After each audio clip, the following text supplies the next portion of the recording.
বিষ্ণু বলেন আসাদুন নাসি বালাআন আল আম্বিয়া, এই দুনিয়ার বুকে সবচাইতে বেশি পরীক্ষা নেয় আল্লাহ নবীদের। সুম্মাল আমসাল ফাল আমসাল, তারপরে সিদ্দিকিনদের, তারপরে শুহাদাদের, তারপরে সালিহিনদের। ইবতালার রাজুলু আলা হাসাবি দীনিহি, যেই ব্যক্তির দিনদারি বেশি তার জীবনে পরীক্ষাও। আল্লাহ যারে পছন্দ করে বেশি তার জীবনে পরীক্ষাও। নমরুদ বলল ইব্রাহিম ঈমান ছেড়ে দাও, তাহলে জানে বেঁচে যাবা, নাইলে আগুনে ফেলবো। সাইয়েদনা ইব্রাহিমের এক কথা, জীবন যাবে কিন্তু ঈমান যাবে না। নমরুদ বলে ঈমান ছেড়ে দাও, তা না হলে আগুনে ফেলবো। সাইয়েদনা ইব্রাহিম বলে জীবন যাবে কিন্তু ঈমান যাবে না। তার মানে আগুনের পরীক্ষায় পাস। চিল্লায় বলেন আগুনের পরীক্ষায়।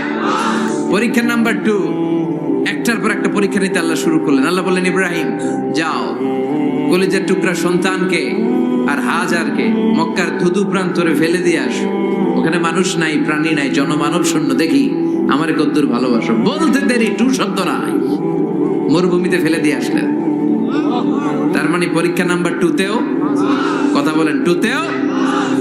পরীক্ষা নাম্বার 3, আল্লাহ বললেন ইব্রাহিম দেখি তোমার হৃদয়ে আমার জায়গা কতটুকু।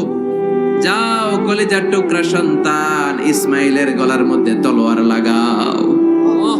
সাইয়েদনা ইব্রাহিম বিয়ে করার পর থেকে আল্লাহর কাছে চাইতে চাইতে শেষ, মাগার সন্তান হয় না। ওনার প্রথম সন্তানটা হয়েছিল সাইয়েদনা ইসমাইল যখন জন্মগ্রহণ করেছে। ইব্রাহিমের বয়স ছিল 86 বছর। এই এলাকায় আসেনি 86 বছর বয়সে সন্তান হয়েছে? 86 বছর বয়সে তো হাঁটতেই পারে না। সাইয়েদনা ইসমাইলকে যখন আল্লাহ তাআলা সাইয়েদনা ইব্রাহিমকে উপহার দিয়েছেন, তখন সাইয়েদনা ইব্রাহিমের বয়স 86 বছর বয়সে যে কলিজার টুকরা সন্তানটাকে হাতে পেলেন, চাঁদের মতো সুন্দর ছেলে। আল্লাহ বললেন দেখি আমার হৃদয়ে তোমার জায়গা কতটুকু, ইসমাইল রে জবাই করো। বলতে দেরি, ছুরি লাগাতে দেরি হয় না। তার মানে এই পরীক্ষায় পাস। একটার পর একটা আল্লাহ পরীক্ষা নিয়েছে, একটার পর একটা পরীক্ষা। আগুনের পরীক্ষায় পাস, ফ্যামিলি বিসর্জন দাও পাস, কলিজার টুকরা সন্তানের গলায় ছড়ি লাগাও পাস।